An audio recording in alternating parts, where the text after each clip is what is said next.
Bienvenidos a una nueva conversación con el Libero. Ustedes saben que en este espacio nos preocupamos de discutir diversos temas de importancia para la calidad de vida de la ciudadanía y también desde el punto de vista de los intereses más amplios de diversos grupos de personas. Y hoy vamos a hablar de, yo diría, el tema más urgente que estamos enfrentando, o por lo menos uno de los más urgentes, que es la economía. Y para eso nos acompaña Cecilia Cifuentes, que es economista, profesora en la Universidad de los Andes y directora ejecutiva del Centro de Estudios Financieros del S Business School de la Universidad de los Andes. Y además, muy activa siempre en los medios de comunicación. Ahora, hace poco, hasta en algunas polémicas ahí con intercambios en el Mercurio. Así que Cecilia, muchas gracias por acompañarnos en esta nueva conversación aquí con el Libero. Hola Axel, no, gracias a ti por la invitación. Siempre feliz de que podamos conversar. Tú eres un excelente entrevistador, vas al callo en los temas, así que feliz. Buenísimo. Así que, Cecilia, a ver, si tú tuvieras que a darnos una sinapsis del estado de la economía chilena actual, obviamente uno puede discutir eternamente de eso, pero a tu juicio, ¿cuál es el diagnóstico que tú le darías a quienes ven este programa en algunos minutos de dónde estamos y de dónde venimos? Bueno, si yo tuviera que resumir la situación económica de Chile en una palabra, diría estancada. La economía está estancada y de repente cuando uno mira las cifras de crecimiento en 12 meses, no lo percibe bien porque ¿de dónde venimos en el fondo? Nosotros tenemos un problema estructural de crecimiento, pero entre medio de este problema estructural hemos tenido shocks en los últimos años muy significativos, shocks transitorios, pero que también tienen impactos estructurales a la larga. El primero fue el estallido, después la pandemia y después las políticas de estímulo más expansivas que haya tenido Chile en toda su historia. Entonces están esos tres elementos que como que distorsionan un poco el análisis, pero cuando uno elimina este tema y efectivamente las políticas de estímulo ya no están, el ajuste ya se hizo y de alguna manera es como abrir la cortina y ver y con qué nos quedamos. Nos quedamos con una economía que no crece nada, que está estancada. Nosotros no tenemos en este minuto una recesión. Una recesión es una caída cíclica del crecimiento.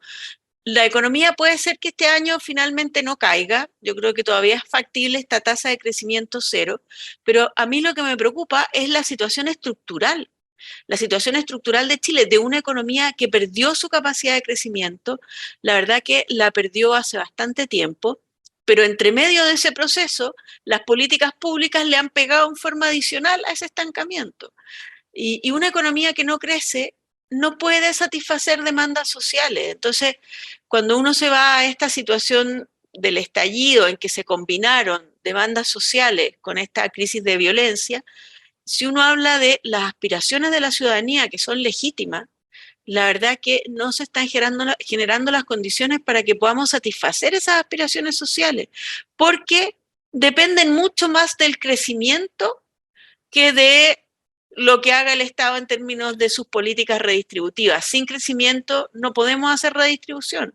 Es condición necesaria que el país vuelva a crecer y por eso creo que es preocupante lo que uno ve hacia adelante. Cuando tú hablas de estructural, yo creo que sería bueno ahondar un poco en ese concepto, porque no todas las personas, eh, digamos, están familiarizadas con los términos que se utilizan en economía tradicionalmente, y a mi juicio es un elemento decisivo en todo este debate. ¿A qué te refieres con estructural? Cuando dice la Ya, economía chilena no crece porque es un sí, problema estructural. ¿Qué es eso? sí, bien importante explicarlo.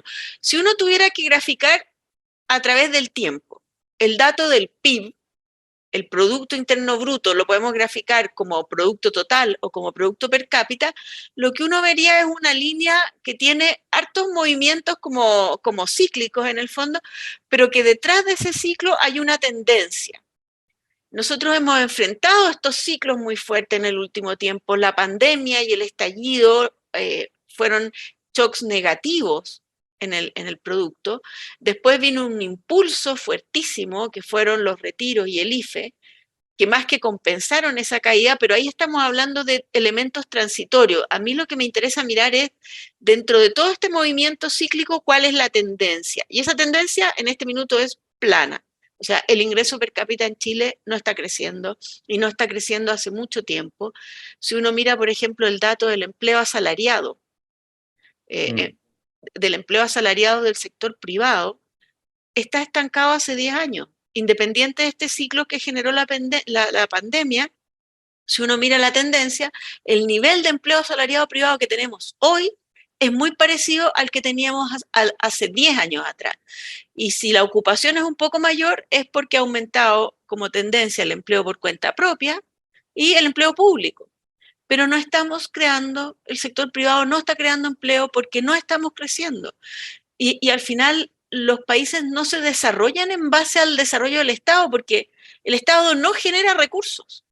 El Estado vive de los privados. Entonces, si los privados no crecen, si no tenemos mayor actividad privada, no podemos tampoco pensar entonces que sea el Estado el que supla eso, porque el Estado es accionista, es el principal accionista al final de las empresas privadas, y se lleva un 27% de las utilidades en el fondo. Y gracias a eso después cumple su rol social, si no, no puede cumplirlo. Entonces, por eso el tema fundamental es qué está pasando con la actividad privada en Chile, y lo que uno mira, independiente de esos ciclos o corregido por los ciclos, es esta economía estancada. A eso me refiero yo con un problema estructural, con un problema de mediano plazo que tenemos que resolver. Para ponerlo en un ejemplo tal vez más simplón, esto es como una persona que está acostumbrada a ir al gimnasio, ir mejorando su musculatura cada vez más, levantar cada vez más peso y de pronto se deja estar y ya no es capaz de levantar, de seguir progresando, digamos, de seguir aumentando la masa de peso que está levantando porque la musculatura simplemente no le da. Entonces tiene que volver a ponerse en forma para poder levantar más. ¿Sí? Así entiendo yo el problema estructural, o sea, que no es una cosa como dices tú del ciclo, porque subió el cobre, cayó el cobre, o porque cualquiera de esas cosas, sino por un tema de más de orden institucional, de orden políticas públicas, política económica, y ahí dónde tendríamos que empezar a arreglar, a operar, digamos, para salir de este pantano. Claro, es que aquí eso es lo que hace difícil el tema, porque no es que uno pudiera decir, mira, nosotros tenemos que corregir esta palanca y va a estar resuelto el problema. Son muchas cosas en que en cada una tenemos que hacer cambios. Pero finalmente, y eso lo demostraron Acemoglu y Robinson, lo han dicho todo, finalmente la mayoría de los cambios son cambios institucionales. ¿Para qué? Para que podamos tener más ahorro en Chile, lo que permita tener mayor inversión. Cambios institucionales para que se cree más empleo, porque también lo que hemos visto últimamente es que hay veces que hay inversión, pero inversión que no es intensiva en puestos de trabajo, se está produciendo, y lo estamos viendo en varios sectores, un problema de sustitución de trabajo por máquinas. Eso está pasando en Chile. Se ve muy claro, por ejemplo, en el sector agrícola, clarísimo. En el sector construcción también se ve un poco ese fenómeno. Estamos sustituyendo trabajo por máquina. Ahí también requerimos cambios institucionales de legislación laboral y el que yo creo que es el desafío más importante, el capital humano. Y ahí también tenemos que cambiar instituciones, en el fondo. Tenemos que cambiar completamente la política educativa en Chile, y un poco referido a esta discusión, a esta polémica sobre Estonia que hemos tenido. Sí. No se trata aquí de que tengamos que seguir poniendo recursos. Nosotros tenemos que cambiar el tema de gestión en educación, tenemos que cambiar los procesos, tenemos que cambiar los incentivos, tenemos que cambiar cómo se manejan las escuelas, tenemos que cambiar lo que hace el profesor dentro de la sala de clase. Es mucho más allá de un tema de recursos. Y claro, uno menciona todos estos desafíos y ninguno es fácil, ninguno es fácil. Y todos requieren liderazgo político, que es finalmente yo creo un déficit bien importante que tenemos en términos de hacer estos cambios institucionales. No hemos tenido los liderazgos políticos que implementen estos cambios, que hagan la reforma del Estado que se necesita. Son muchas palancas que hay que mover para que el país vuelva a tener los resultados que tuvo. Y la verdad que aquí un detalle, siempre se habla de estos 30 años tan buenos, pero a esos 30 años hay que restarles 12 años que fueron muy buenos por el cobre, por el boom del cobre, por el boom de las materias primas, y no tanto por lo que nosotros hicimos como país. La verdad que en ese periodo la productividad estuvo bastante estancada y el crecimiento venía básicamente de un boom en las materias primas. Entonces, el diagnóstico del problema, nosotros tenemos un problema, la verdad que desde hace bastante tiempo en términos de mejorar condiciones para que aumente la productividad en la economía. Está estancada hace 20 años. Y tú, que has estudiado el caso de Estonia, que a mí me parece muy interesante, un país que era pobrísimo, que salió del comunismo y se convirtió en un país muy avanzado, muy desarrollado, ¿qué ideas de ahí nosotros debiéramos poder implementar o que nos podríamos inspirar acá en Chile para la discusión que viene en los próximos años, donde parece ser, y yo pienso esto por lo menos, que la hegemonía del debate y política va a estar más hacia la centro derecha y la derecha? Pues yo creo que el ciclo de la izquierda como que se agotó y ahora viene una reacción por el orden público, por tratar de mejorar la economía. Entonces va a haber un espacio, creo yo, por lo menos para plantear estos temas y que se tomen en serio. Sí, es bien interesante porque uno conoce a Estonia principalmente por su política tributaria. Eh, Estonia implementó y tuvo la facilidad para hacerlo una política de flat tax, o sea, impuesto plano. El mismo impuesto para las empresas, pero solo sobre las utilidades que distribuyen las empresas. Si las utilidades las reinvierten, no hay impuesto. Un impuesto de 20% a los ingresos del capital, un IVA de 20% muy amplio a bienes y servicios, y bueno, recauda más que Chile en términos del PIB Estonia. Entonces, claro, uno diría, ¿y puede Chile implementar una política de flat tax? Yo creo que no es factible políticamente eso, pero sí uno puede aprender algunas lecciones de la política tributaria de Estonia. Lo primero es la simplicidad. La simplicidad.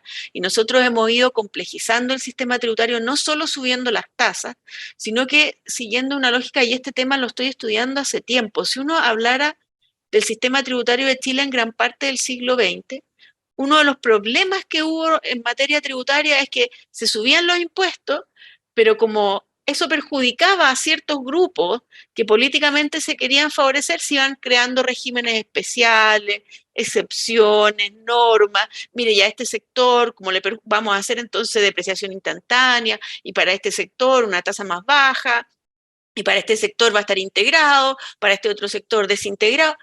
Y lo que vamos creando es un sistema tributario tremendamente complejo en que se van generando obviamente espacios de ilusión. Y yo creo que sí, lo que deberíamos ahora decir, vamos a hacer una reforma tributaria, ley pareja no es dura, un sistema simple, claro, los mismos incentivos para todos, las mismas reglas para todos. Yo creo que eso sí podemos sacar de Estonia. Y un segundo elemento del régimen tributario de Estonia, además de lo simple, absolutamente digitalizado el proceso. Estonia es uno de los países más avanzados en el uso de las tecnologías de información, y esto lo utiliza intensamente en el Estado. O sea, es un Estado completamente digitalizado, que es otra lección que yo creo que tenemos que aprender de Estonia.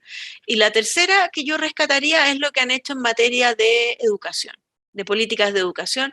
Y efectivamente en Estonia la educación recae principalmente en el Estado, lo que no significa que Estonia sea para nada un país estatista. De hecho es la sexta economía más libre del mundo, Estonia, pero en el tema de educación sí le otorga un rol importante al Estado, pero es un Estado que lo hace bien. Sí, yo en principio yo no tengo problema con que sea el Estado el que esté a cargo de la política de educación, eso tiene una característica de bien público, es razonable que el Estado tenga un rol ahí, pero que lo haga bien. Si aquí el problema en Chile no es si es el Estado o es los privados, el problema es que lo hacemos mal.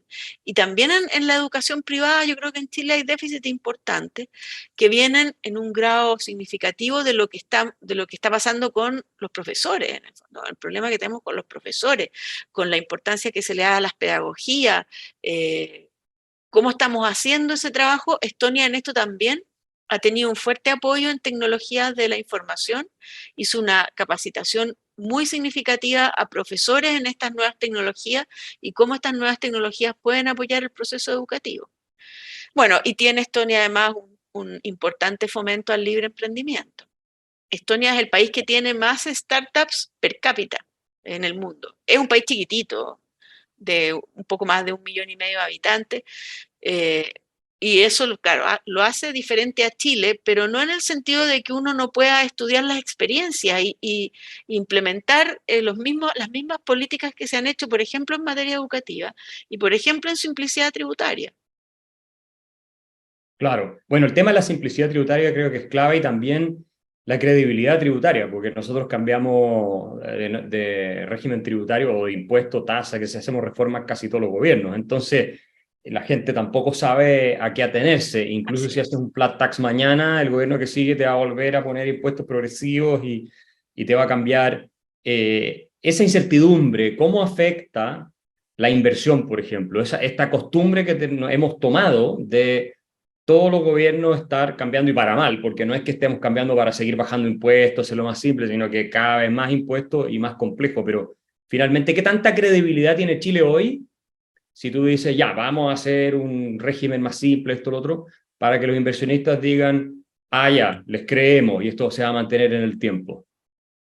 Bueno, es un tema clave el que tú mencionas, porque al final, y esto está súper estudiado, cuando uno, por ejemplo, correlaciona los niveles de certeza jurídica que existen en los países con los niveles de ingreso per cápita, la correlación es altísima. Y claro, la inversión normalmente es un proceso en que el inversionista decide postergar consumo presente para invertir recursos en un proyecto cuyos resultados a veces no los va a ver hasta 5 años más, 10 años más, 20 años más. Entonces, obvio que la certeza respecto a las reglas del juego es probablemente uno de los determinantes más importantes de la inversión. De hecho, yo creo que la certeza puede ser más relevante que la tasa en sí, porque tú no sacas Claro, nada con a lo mejor decir, ya, voy a bajar la tasa a 10%. Y los inversionistas van a decir, pero este país va a tener una crisis fiscal, entonces no le creo. La va a bajar a 10 y en 3 años más la va a subir a 30.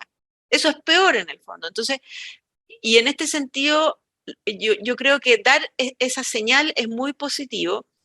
¿Cómo lo hacemos después de que en los últimos 10 años, no sé, hemos hecho 8 reformas tributarias? Y esto ha sido una cosa tremendamente cambiante. Yo creo que uno en la situación de Chile debería volver a pensar en mecanismos similares a un DL 600 a lo mejor, a establecer ciertas certezas a los inversionistas que vengan ahora.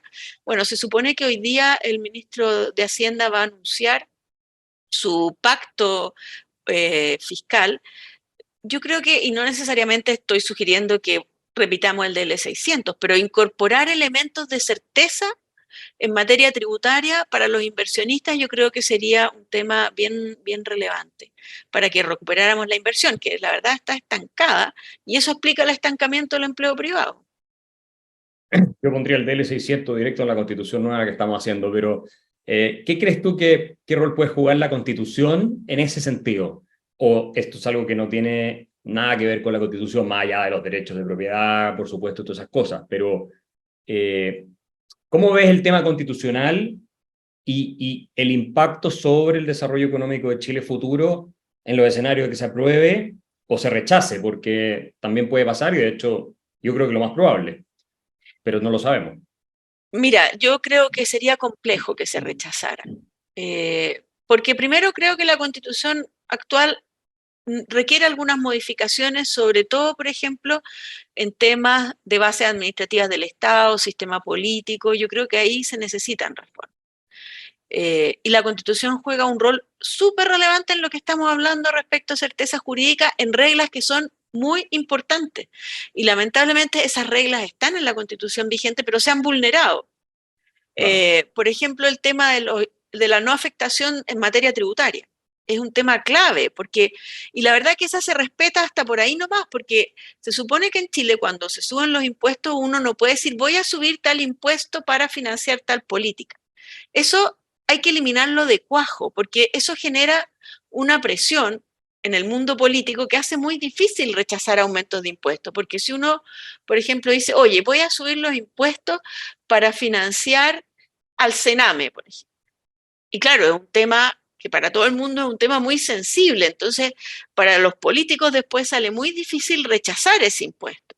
Entonces yo creo que un principio muy sano que tiene la Constitución actual, pero que no se respeta tanto, es la no afectación en materia tributaria. uno no sube los impuestos sino que sube los impuestos por un tema de financiamiento responsable del gasto público en total.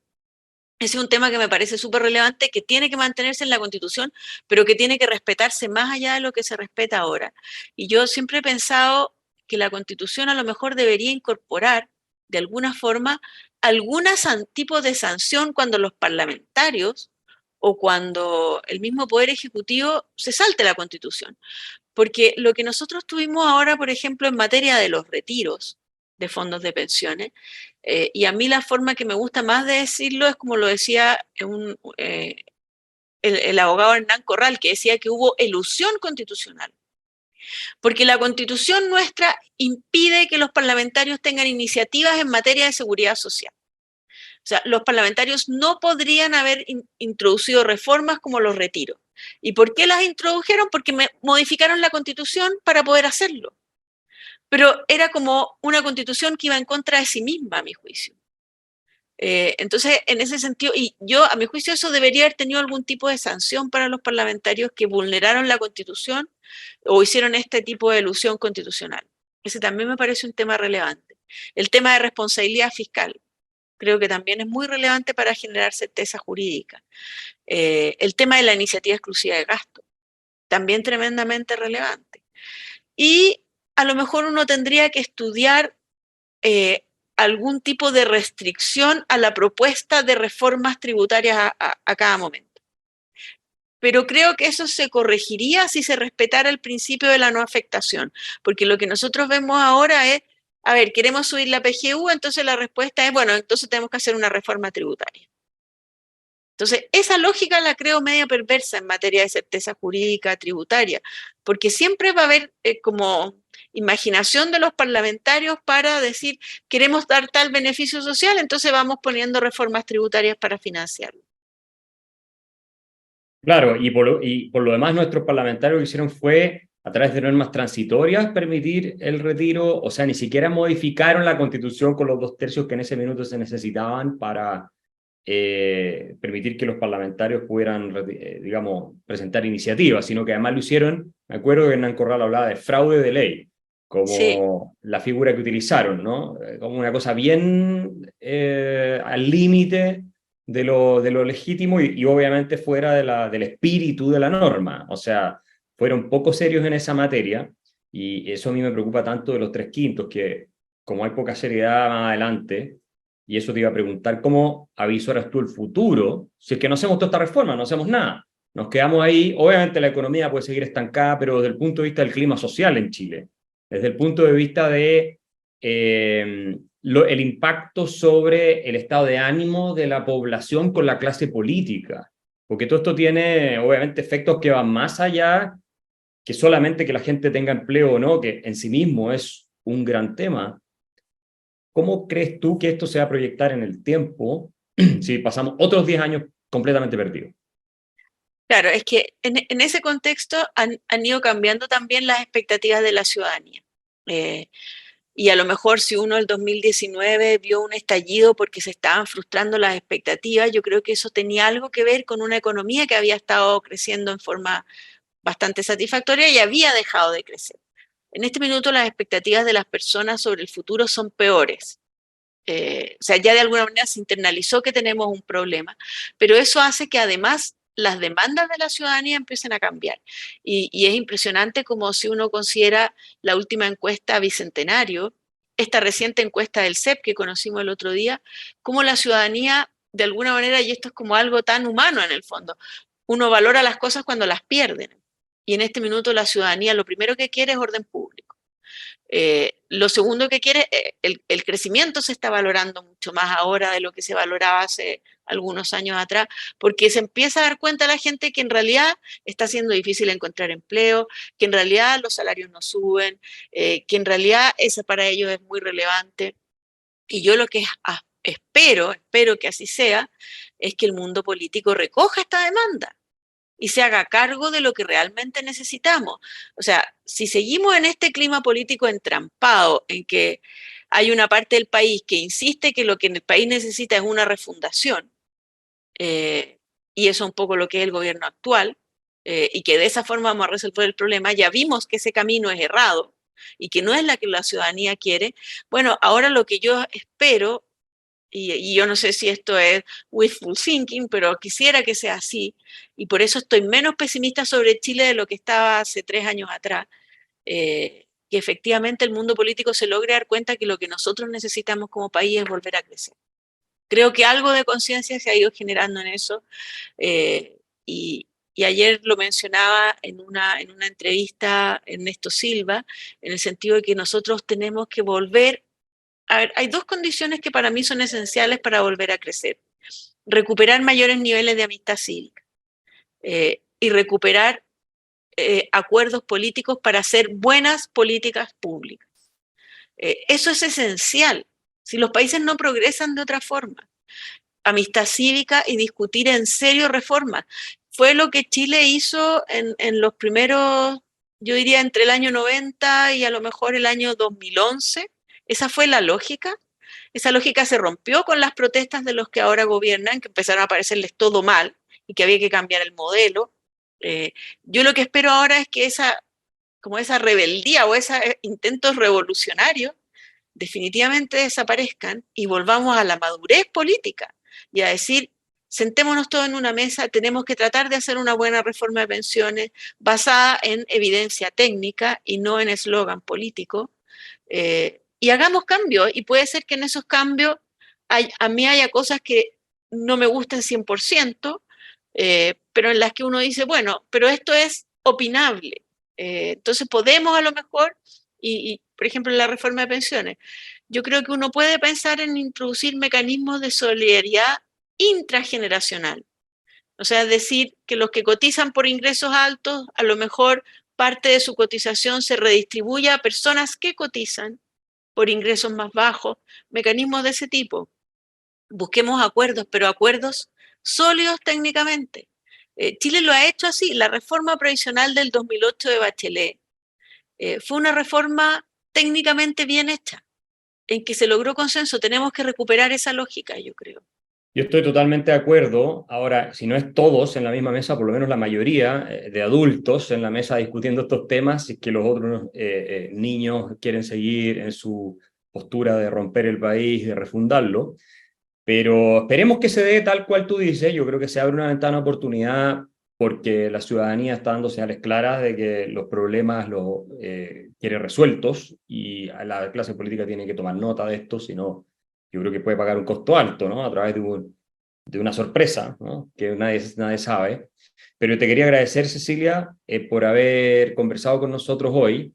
Muy interesante siempre tu perspectiva, y también por todo el trabajo que haces para informarnos y educarnos en todos estos temas económicos que son tan relevantes, y darnos argumentos a todos los que estamos también en el debate público, porque las cifras que tú siempre citas con mucho detalle, con mucho cuidado, son fundamentales para orientar, digamos, a la opinión pública. Sin números, sin realidad detrás, lo único que queda, como dices tú, son eslóganes. Así que muchas gracias por todo eso, Cecilia.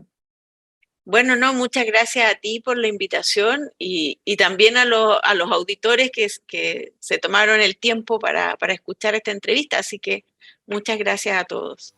Gracias, nos vemos en una próxima.